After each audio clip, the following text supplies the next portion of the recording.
Halo semuanya, pernah nggak sih kalian ngerasa kok kayaknya biaya hidup makin mahal gitu? Harga apa-apa naik, penghasilan gitu-gitu aja, dan cari kerja makin susah. Nah mungkin banyak ya yang ngerasain kayak gini. Nah ini bisa jadi sebenarnya bukan cuman kita doang nih yang lagi struggling. Tapi ekonomi negara kita juga lagi nggak baik-baik aja. Nah tapi masalahnya banyak orang yang nggak sadar kalau ekonomi suatu negara itu bisa dilihat dari tanda-tanda tertentu. Bukan cuma soal inflasi doang, tapi ada banyak indikator lain yang menunjukkan kalau sesuatu yang besar dan gak enak itu sedang terjadi. So, di episode kali ini, kita bakal ngomongin tentang apa aja sih tanda-tanda kalau ekonomi suatu negara itu lagi anjlok, supaya kita nggak kaget-kaget banget gitu ya kalau tiba-tiba situasi makin sulit, amit-amit sih. Tapi ya, pokoknya ini sebagai persiapan aja deh. Let's go kita bahas. Tanda atau ciri yang pertama, yaitu harga barang naik terus. Jadi gini, kalau kita ngomongin tanda-tanda ekonomi suatu negara lagi nggak baik-baik aja, maka salah satu hal yang paling gampang kita rasain itu adalah harga barang yang naik terus, alias inflasi yang nggak kepegang. Coba deh kalian ingat-ingat, dulu beli nasi padang 20.000 mungkin udah dapat lauk yang lengkap gitu ya, udah bisa satu nasi bungkus gitu. Sekarang bisa jadi 30.000 atau bahkan lebih, dan nasinya mungkin lebih dikit. Atau yang lebih parah, harga cabai tiba-tiba meledak jadi 100 ribuan per kilo. Nah ini yang dinamakan dengan inflasi. Harga-harga naik, daya beli kita semakin berkurang, tapi penghasilan kita segitu-segitu aja. Nah kenapa sih harga bisa naik terus gitu ya? Sebenarnya ada banyak faktor, dan ini seringkali bukan cuma karena satu hal aja. Misal, ongkos produksi naik, jadi harga bahan baku naik, biaya transportasi naik, otomatis kan harga barang jadi ikutan naik ya. Apalagi kalau BBM naik, efeknya bisa ke semua lini. Terus yang kedua, karena ada banyak barang impor. Kalau rupiah melemah terhadap dolar, barang impor itu otomatis jadi lebih mahal kan? Dan kita tahu banyak bahan baku di Indonesia yang masih bergantung sama impor. Dan juga yang ketiga bisa jadi karena ada distribusi barang yang terganggu. Kadang kan ada faktor lain kayak cuaca ekstrim yang bikin hasil panen turun, atau konflik global yang bikin pasokan barang jadi lebih mahal dan langka.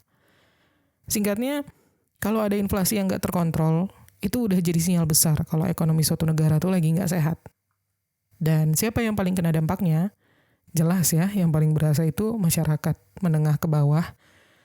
Orang yang gajinya pas-pasan bakal paling kerepotan. Bayangin kalau harga kebutuhan pokok naik 20-30%, tapi gaji kita nggak ikutan naik, kita kan jadi harus mengorbankan sesuatu.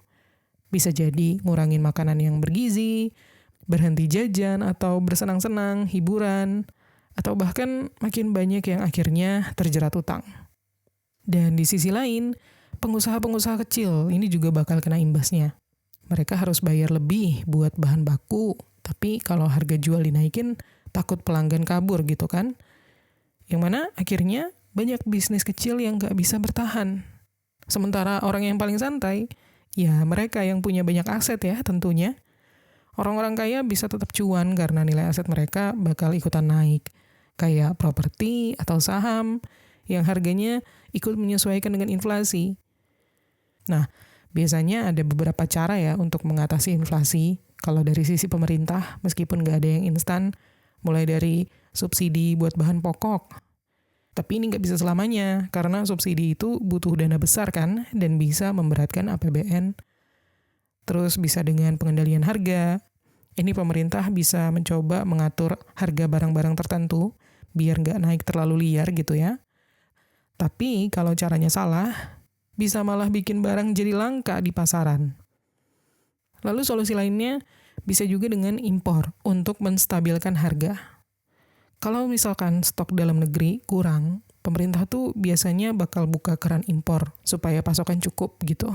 Tapi kalau kebanyakan impor juga, ini bisa-bisa industri lokal malah makin susah berkembang. Nah tapi masalahnya solusi-solusi ini tuh butuh strategi yang tepat. Kalau enggak, inflasi bakal bisa makin parah dan efeknya bisa panjang ke ekonomi secara keseluruhan. Makanya kalau harga-harga mulai naik terus dan nggak ada tanda-tanda turun, ini bisa jadi tanda bahwa ekonomi negara memang lagi nggak sehat. Dan kalau nggak segera ditangani, dampaknya bakal makin luas ke berbagai sektor. Next, tanda atau ciri yang kedua. Banyak orang yang kehilangan pekerjaan, alias angka pengangguran meningkat. Nah, ini sebenarnya salah satu tanda yang paling bikin resah ya. Mungkin kalian pernah dengar ya berita PHK massal di beberapa perusahaan besar, atau mungkin malah kalian sendiri atau orang-orang di sekitar kalian yang kena dampaknya. Ini tuh bukan sekedar angka di laporan pemerintah aja guys, tapi realita yang makin banyak kita rasakan. Nah, biasanya sektor yang paling pertama kena PHK itu adalah industri manufaktur, retail, sama startup ya. Kenapa? Karena kalau misalkan industri manufaktur dan pabrik, itu kalau daya beli masyarakat turun, produksi barang kan juga bakal otomatis dikurangi. Nah, akhirnya karyawan pabrik banyak yang dirumahkan. Sedangkan kalau industri retail, banyak toko yang tutup karena orang lebih memilih menabung kan daripada belanja. Jadi pegawai toko ataupun kasir supermarket misalnya, ini yang bakal paling dulu di-cut. Dan untuk startup dan tech company, banyak perusahaan rintisan yang awalnya ekspansi gede-gedean. Tapi begitu ekonomi melambat dan investor mulai nahan duitnya, startup dan tech company ini nggak bisa lanjut bakar uang lagi kan, dan akhirnya terpaksa PHK karyawan. Jadi kalau mulai banyak berita tentang PHK di berbagai sektor, ini udah jadi warning besar deh kalau ekonomi negara tuh lagi ada masalah serius. Dan buat yang baru lulus kuliah, ini tantangannya bakal makin berat. Lapangan kerja makin sempit karena perusahaan lebih fokus mempertahankan karyawan yang lama daripada rekrut orang baru. Terus juga bisa jadi banyak lulusan baru yang terpaksa jadi freelancer atau buka usaha sendiri, walaupun gak semua orang siap untuk itu ya. Terus mungkin banyak juga yang akhirnya kerja di bidang yang gak sesuai dengan jurusan, karena yang penting bisa dapat duit dulu buat bertahan. Kayak kita tahu ya, berita gak sedikit lulusan S1 yang mulai beralih profesi dari yang tadinya pegawai kantoran jadi driver taksi online atau ojek online. Gak sesuai kan sama jurusan atau pendidikan yang sudah ditempuh. Makanya kalau kondisi kayak gini berlangsung terus, generasi muda yang bakal makin susah untuk mendapatkan pekerjaan yang layak. Dan ya, pengangguran ini efeknya bisa panjang, gak cuma untuk individu yang kehilangan pekerjaan aja, tapi juga untuk ekonomi secara keseluruhan. Kayak misalkan daya beli turun, kalau banyak dari kita yang penghasilannya berkurang, atau bahkan gak punya penghasilan sama sekali, otomatis kan kita bakal berhenti belanja barang yang gak esensial. Nah, ini bakal membuat bisnis-bisnis makin sepi, dan akhirnya makin banyak yang ter-PHK. Belum lagi kriminalitas bisa naik ya. Karena ya realistis, gak semua orang bisa bertahan tanpa penghasilan kan. Yang mana akhirnya ada aja orang yang nekat mencari jalan pintas untuk mendapatkan uang. Entah itu lewat penipuan online, pencurian, atau bahkan kejahatan lainnya.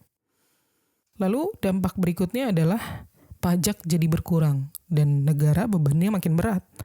Kalau semakin banyak orang yang menganggur, ini bakal berdampak pada pendapatan pajak negara yang bakal turun. Padahal di saat yang sama kan pemerintah harus ngeluarin lebih banyak uang untuk bantuan sosial. Jadi kalau kalian lihat berita makin banyak PHK dan angka pengangguran naik, itu tanda yang kuat kalau ekonomi memang lagi nggak baik-baik aja dan butuh solusi secepatnya. Next, tanda atau ciri yang ketiga yaitu banyak bisnis yang gulung tikar. Nah, jadi selain PHK yang merajalela gitu ya, tanda lain yang gampang banget kita lihat itu adalah banyaknya bisnis yang tutup. Coba deh perhatiin di sekitar kalian, mungkin ada warung langganan kalian yang tiba-tiba gulung tikar, atau mall yang makin sepi tenan gitu. Ini bukan cuma kebetulan aja, tapi efek dari ekonomi yang lagi kacau. Kenapa bisa banyak bisnis yang gulung tikar? Jadi sekali lagi, beberapa alasan utama kenapa banyak usaha yang mulai tumbang itu karena bisa jadi konsumen semakin pelit dalam hal berbelanja. Banyak orang yang lebih pilih menabung dan beli yang benar-benar dibutuhkan aja. Jadi bisnis yang menjual barang non-esensial kayak fashion, elektronik, atau hiburan, itu bakal kena imbas duluan. Terus juga bisa jadi modal usaha seret gitu ya. Kalau ekonomi lagi lesu kan investor dan bank juga jadi lebih berhati-hati untuk memberikan pinjaman ke bisnis. Nah, kalau nggak ada modal yang cukup, jadinya banyak usaha yang nggak bisa bertahan. Belum lagi harga bahan baku yang mahal. Jadi kalau misalkan harga bahan itu naik, tapi daya beli masyarakat turun, pengusaha pasti serba salah. Mau naikin harga takut pelanggan kabur, mau tetapin harga yang lama, bisa-bisa rugi, nggak balik modal gitu. Akhirnya banyak bisnis, terutama yang kecil-kecilan gitu kan, jadinya nggak bisa bertahan dan harus tutup. Terus kalau misalkan kita ngomongin soal sektor usaha mana nih yang paling terdampak gitu. Yang pertama pastinya UMKM dan bisnis retail offline. Mereka ini yang paling rentan ya, karena cash flow mereka terbatas dan nggak punya banyak cadangan modal. Terus selain itu juga bisnis kuliner, kalau harga bahan baku naik, tapi pelanggan makin dikit kan, restoran dan warung makan itu bisa gulung tikar dalam hitungan bulan. Terus juga jasa kreatif dan hiburan. Nah, industri ini yang paling dulu sepi karena orang-orang tuh lebih fokus untuk memenuhi kebutuhan dasar. Jadi, kalau kalian sering lihat ruko kosong, banyak kafe yang tiba-tiba tutup, atau pusat perbelanjaan makin sepi, itu udah tanda jelas kalau ekonomi memang lagi nggak baik-baik aja. Nah, tapi nggak semua bisnis tuh mati walaupun di masa krisis. Justru ada beberapa sektor yang tetap bisa bertahan, bahkan tumbuh. Misalnya kayak bisnis yang berbasis online, karena banyak orang yang sekarang lebih suka belanja dari rumah gitu kan. Jadi usaha yang go digital itu masih punya kemungkinan yang lebih besar untuk selamat. Selain itu, kebutuhan pokok dan produk murah meriah ya. Jadi bisnis yang jual makanan murah atau barang kebutuhan harian itu bakal masih bisa jalan. Karena orang kan tetap butuh makan dan belanja barang-barang yang esensial. Lalu selain itu juga jasa freelance dan side hustle. Karena banyak orang yang akhirnya beralih ke pekerjaan freelance atau usaha sampingan untuk mendapatkan penghasilan.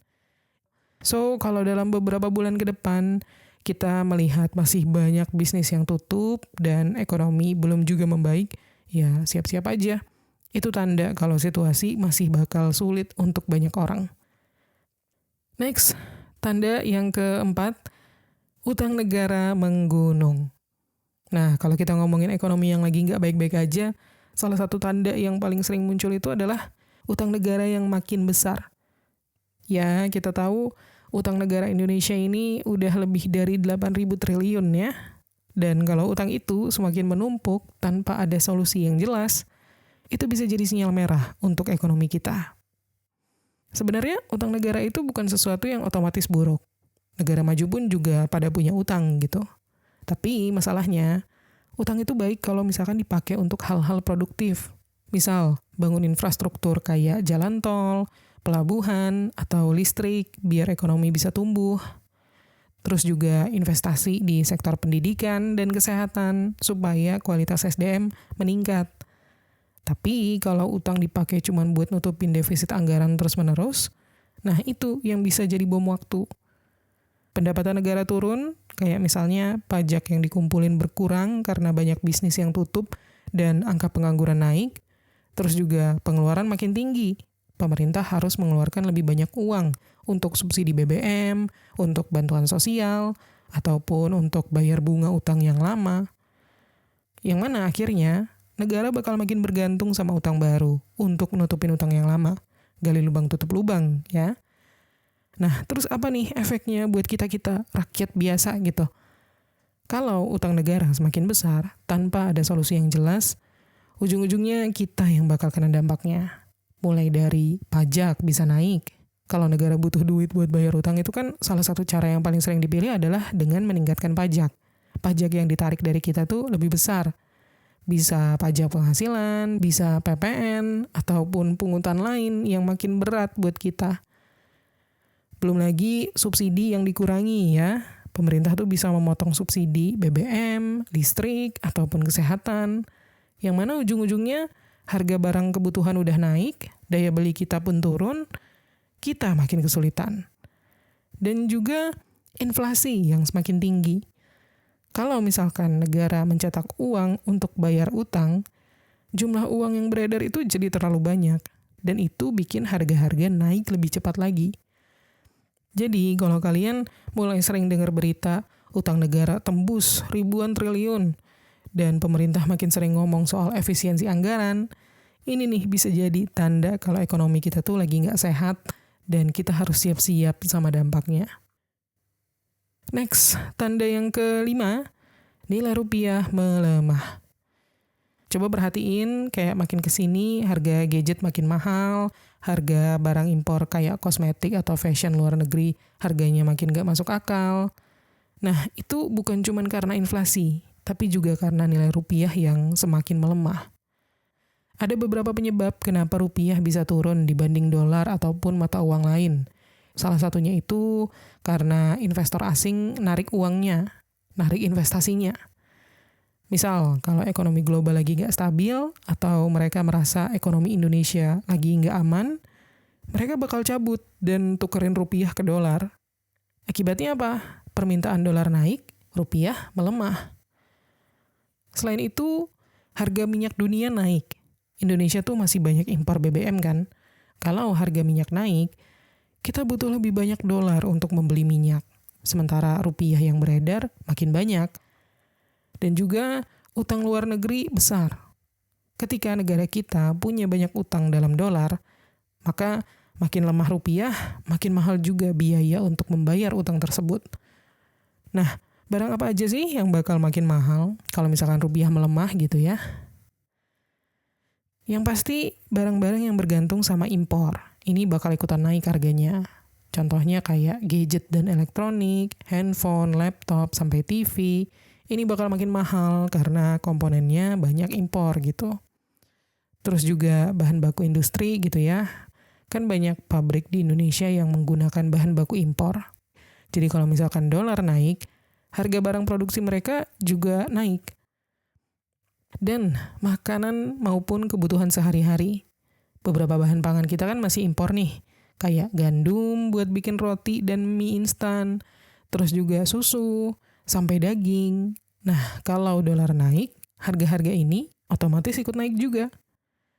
Jadi, secara nggak langsung, melemahnya rupiah ini bakal berdampak juga ke ekonomi kita secara lokal. Kita-kita, masyarakat kecil yang bakal paling ngerasain dampaknya. Misal UMKM yang bahan bakunya banyak impor, pasti bakal kesulitan. Sementara harga barang naik, tapi daya beli masyarakat turun gitu kan. Ujung-ujungnya ya ekonomi makin lesu. Kalau nilai rupiah terus-terusan melemah dan nggak ada strategi dari pemerintah untuk mengendalikan hal ini bisa jadi tanda kalau ekonomi kita semakin nggak stabil. Jadi kalau kita ngelihat kurs dolar makin tinggi dan harga-harga juga ikutan naik, ini udah warning keras deh kalau ekonomi negara tuh memang lagi nggak baik-baik aja. Lanjut, tanda yang keenam yaitu investasi semakin sepi. Salah satu tanda kalau ekonomi suatu negara lagi nggak baik-baik aja, itu adalah ketika investor mulai ogah-ogahan untuk masukin duitnya buat diinvestasiin. Dan ini bahaya banget, karena tanpa investasi ya, ekonomi itu bakal makin lesu. Nah, tapi kenapa sih investor jadi takut untuk masuk?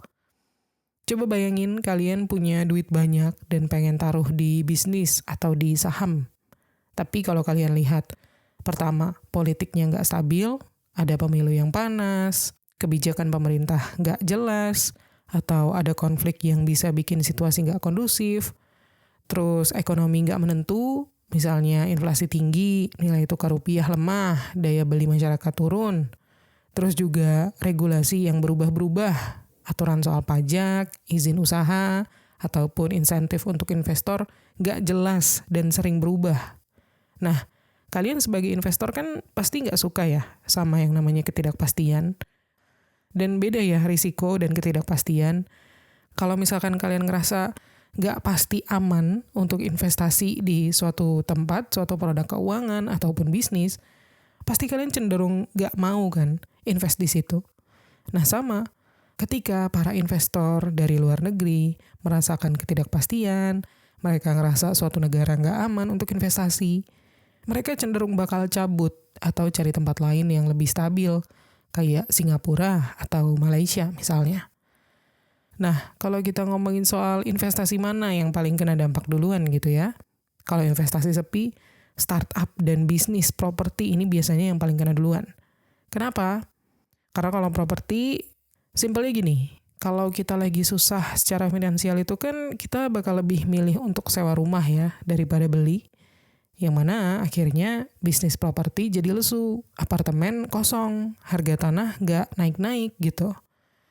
Terus kalau misalkan untuk startup dan teknologi, startup itu butuh suntikan dana dari investor supaya mereka bisa berkembang bisnisnya. Nah, kalau investornya sepi, nggak ada yang mau invest, banyak startup bakal kesulitan untuk dapat modal. Bahkan lagi-lagi ya, ada yang terpaksa PHK karyawan ataupun bahkan tutup.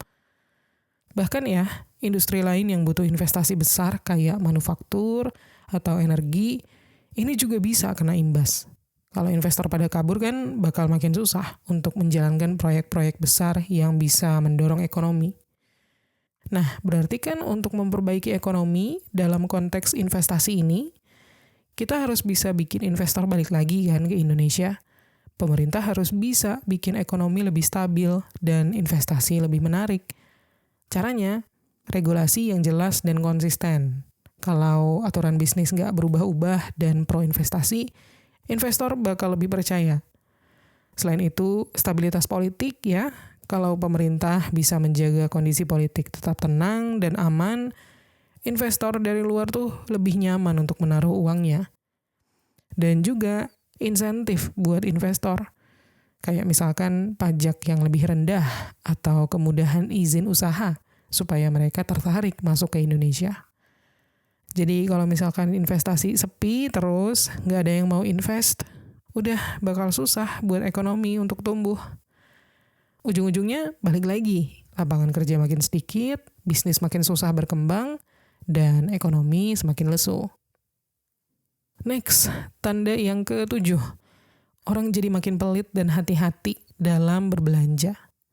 Salah satu tanda yang langsung berasa di kehidupan kita sehari-hari ya, kita jadi makin hemat atau bahkan takut berbelanja.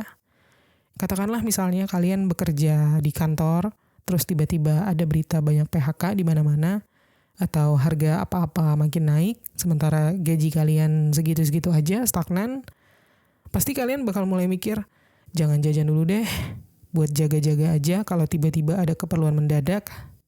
Mending nabung dulu deh daripada beli barang yang gak penting-penting banget. Atau kayaknya jalan-jalan atau nongkrong bisa dikurangin dulu deh. Nah, inilah yang terjadi di saat ekonomi lagi buruk. Kita jadi lebih berhati-hati dalam hal mengeluarkan uang karena kita takut kehilangan kerja atau daya beli kita bakal makin turun karena inflasi. Terus, kalau kita ngomongin soal sektor mana nih yang paling terdampak karena kita jadi lebih hemat dalam berbelanja, mulai ngerem belanja, yang bakal kena dampaknya duluan itu adalah sektor fashion dan retail. Kalau keuangan kita lagi susah itu kan kita bakal lebih memilih untuk pakai baju yang ada aja ya, daripada beli yang baru. Makanya brand fashion bisa sepi. Belum lagi hiburan dan rekreasi ya. Bioskop, konser, tempat wisata, ini bakal berkurang banget, bakal sepi karena banyak dari kita yang lebih memilih untuk menahan diri buat gak keluarin duit untuk hal-hal yang bukan kebutuhan utama itu. Dan juga traveling, ini jalan-jalan bakal jadi prioritas kesekian. Banyak dari kita yang lebih memilih staycation atau gak liburan sama sekali supaya bisa lebih hemat gitu kan. Nah masalahnya kalau semua orang menahan diri untuk gak belanja, efek negatifnya tuh bisnis bisa jadi kena dampaknya. Mulai dari penjualan turun, terutama UMKM dan perusahaan retail ya, yang bakal kesulitan karena nggak ada yang beli. Terus juga pendapatan usaha turun, kalau misalkan bisnis makin sepi kan perusahaan bisa rugi, dan akhirnya ngelakuin PHK lagi-lagi. Dan akhirnya ekonomi makin lesu. Kalau roda ekonomi nggak berputar, negara yang bakal kesulitan untuk bangkit dari krisis. Makanya kalau kita udah mulai ngerasa suasana di mall makin sepi, restoran gak seramai dulu, dan orang-orang pada lebih milih nabung daripada belanja. Ini bisa jadi tanda kalau ekonomi itu memang lagi gak baik-baik aja. Dan tanda yang ke-8, banyak infrastruktur mangkrak. Bangunan setengah jadi, jalan tol yang gak selesai, rel kereta yang gak nyambung misalnya. Semua ini jadi pemandangan umum di saat ekonomi lagi seret.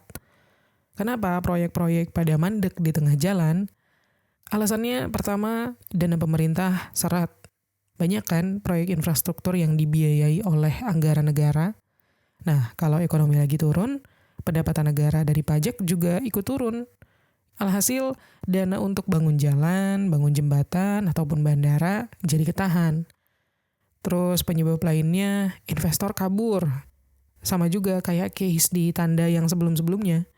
Ada beberapa banyak proyek infrastruktur yang melibatkan investor swasta.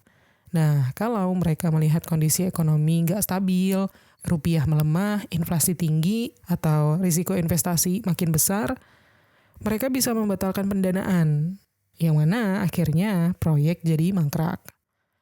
Dan juga alasan lainnya, biaya konstruksi naik gila-gilaan. Material kayak semen, besi, atau aspal naik harganya gara-gara inflasi atau nilai tukar rupiah yang lemah. Kalau harga bahan naik kan biaya proyek bisa membengkak. Nah, kadang pemerintah atau kontraktor itu nggak sanggup untuk menutupi biaya tambahan ini. Jadi proyeknya ketunda atau bahkan ditinggalkan begitu aja. Lalu apa dampaknya buat kita sebagai masyarakat gitu ya? Oke, pertama, akses transportasi dan fasilitas umum jadi terbatas. Bayangin ada proyek jalan tol yang udah dibangun 50% tapi tiba-tiba berhenti, mangkrak.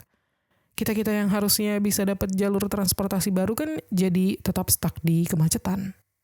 Lalu, dampak yang kedua, lingkungan jadi terbengkalai. Proyek yang nggak selesai itu bisa jadi tempat kumuh, berdebu, atau malah jadi sarang kriminal karena nggak terurus. Belum lagi kalau misalkan lama terbengkalainya, bisa jadi alat-alat atau bahan di proyek tersebut jadi rusak gitu kan. Dan dampak lainnya adalah lapangan kerja di sektor konstruksi yang berkurang. Ketika proyek-proyek besar terhenti, pekerja konstruksi kan bakal kehilangan pekerjaannya. Ini efek domino karena mereka yang kehilangan penghasilan juga bakal mengurangi belanja dan makin memperburuk kondisi ekonomi. Jadi kalau kita mulai ngelihat banyak proyek besar yang mangkrak, itu bisa jadi alarm keras kalau ekonomi negara kita memang lagi bermasalah. Karena sekali lagi, infrastruktur itu bukan cuma soal bangunan, tapi juga tentang kelancaran ekonomi dan kesejahteraan kita, masyarakat. Jadi kalau kalian perhatikan tanda-tanda tadi, kita sebenarnya udah bisa nih mulai membaca situasi ekonomi di negara kita dari hal-hal kecil yang terjadi di sekitar kita. Menurut kalian gimana? Kira-kira kondisi ekonomi Indonesia sekarang baik-baik aja atau enggak? Tapi ya, apapun itu, setiap indikator ini nggak boleh kita anggap sepele ya. Jadi bukan berarti kita cuma bisa pasrah.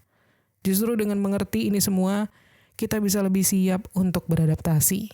Entah itu dengan mengatur keuangan dengan lebih ketat, atau mencari penghasilan tambahan, atau bahkan mikirin strategi jangka panjang untuk survive. Intinya, jangan sampai kalian baru sadar pas semuanya udah terlambat, ya kan? Oke, segitu dulu untuk episode kita kali ini. Semoga bermanfaat dan terima kasih udah nonton. Kita ketemu lagi di Menuju Kekayaan episode berikutnya.